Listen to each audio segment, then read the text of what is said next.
Hi guys, and welcome back to Arsenal Army. So after a disappointing game on Wednesday, we're looking to bounce back against Wolves. As far as the Premier League goes, we're still in it.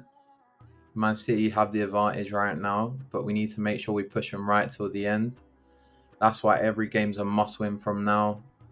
So I'm going to be looking at the predicted lineups and the team news heading into the game.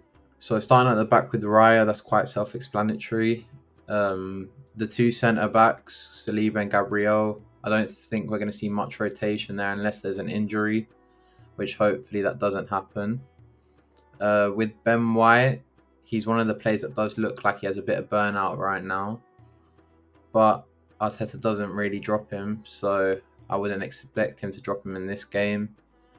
Tomiyasu at left back, I think he had a decent game against Bayern Munich, so I'm hoping that he regains his position in the team.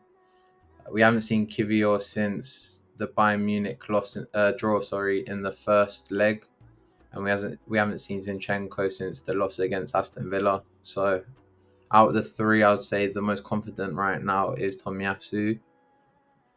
In the midfield, this is where I put one change. I'm hoping to see Partey. I think it's about time he starts the game just to see if the rust has kind of wore off since his injury. The midfield hasn't been looking great the past two games. We haven't controlled the game that well, especially in the second halves.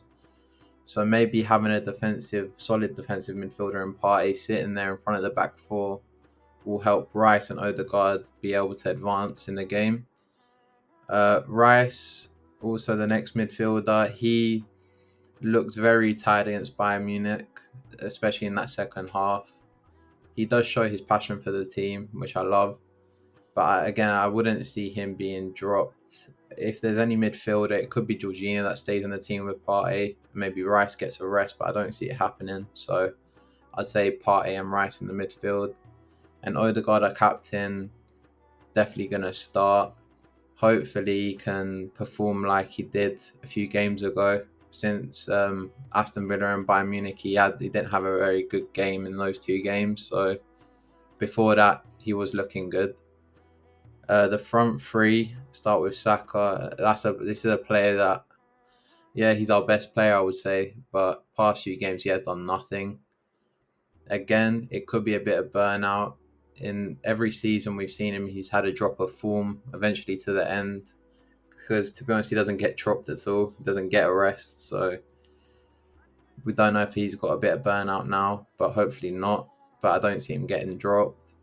On the left wing, I believe Trossard will start. Martinelli hasn't looked like himself of lately, and it's a shame to see because, again, he's one of my favourite players, but he hasn't looked that good recently. So Trossard at left wing. And up front, I would go for Havertz again. Didn't have the best two games against Aston Villa and Bayern Munich, but didn't really get that many chances in those games. Gabriel Jesus, although very skillful, doesn't finish his chances. And to be honest, we haven't seen much of Nketiah recently at all. Comes on very late in games. He doesn't really have a chance to impact the game, but I understand why he isn't starting for us, to be honest with you. And with our only injury in the squad, Timber, it's been reported that he's going to play on Monday night against Blackburn Rovers in Premier League 2 for the under-21s. Arteta has said that, and he's also said that he is looking good in training. But to be honest, there is no rush in bringing him back. Even if we get him back next season, it'll be like a new signing for us. There's no doubt with the start he made this season, he probably would have helped us progress as a team. But it's a shame. But it's also something to be excited about next season. So I hope you guys enjoyed.